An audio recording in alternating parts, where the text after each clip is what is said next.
Hey guys, நம்ம பார்த்தீங்கன்னா 4th shop opening பண்ண போகிறோம். நெக்ஸ்ட் மந்த் 10க்குள்ளே ஒரு டேட்டில் ஓப்பனிங் பண்ண போகிறோம். ஸோ டேட் மட்டும் கூடிய சீக்கிரம் நான் சொல்கிறேன்.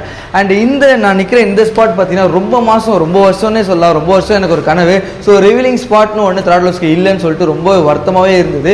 பெரிய வண்டிலாம் நம்ம ரெடி பண்ணி ரொம்ப பெரிய ப்ராஜெக்ட்லாம் நம்ம ரெடி பண்ணி எடுத்துகிட்டு போய் பங்க்லையோ இல்லை வெளியே ஒரு ஸ்பாட்லையோ தான் வீடியோ எடுத்துகிட்டு இருக்கோம். அதுவே ரொம்ப கஷ்டமாக இருக்கும். ஸோ அதுக்காகவே பார்த்தீங்கன்னா ரிவீலிங் ஸ்பாட் ஒன்று பயங்கரமாக ஓப்பன் பண்ண போகிறோம். ஸோ இது பார்த்தீங்கன்னா நம்ம ஷெட்டில் இருந்து ரொம்ப தூரம்லாம் கிடையாதுங்க. நம்ம ரெகுலராக வந்துட்டு இருக்க இந்த ஷெட்டுக்கும் மேலே தான் இந்த ஃப்ளோர் நாங்கள் எடுத்திருக்கோம். ஸோ ஃபர்ஸ்ட் ஃப்ளோரில் தான் பார்த்தீங்கன்னா நாங்கள் இந்த ஷெட்டை எடுத்திருக்கோம். ஸோ அது போக வண்டி ஜாஸ்தியாக வர்றதுனால எங்களுக்கு ஸ்டோரேஜ் சுத்தமாக பத்தலை. So engine work, customisation and painting எல்லாமே வந்துச்சுன்னா கிட்டத்தட்ட ஒரு 15 days ஆச்சு மினிமம் நிற்குது. ஸோ அதுக்காக ஸ்டோரேஜ் ஸ்பேஸ் இல்லைன்னா எங்களுக்கு கீழே கிரவுண்டில் ஃபுல்லாக ஸ்டோரேஜ் ஜாஸ்தியாகிடுது. ஸோ அதனால் எங்களுக்கு பிரச்சனையுமே ஜாஸ்தியாகிடுது. அதை கண்ட்ரோல் பண்ணுறதுக்கு தான் இந்த ஃப்ளோர் எடுத்திருக்கோம். இதில் பார்த்தீங்கன்னா மேக்ஸிமம் 50 மேலே வண்டி கவர் பண்ணலாம்.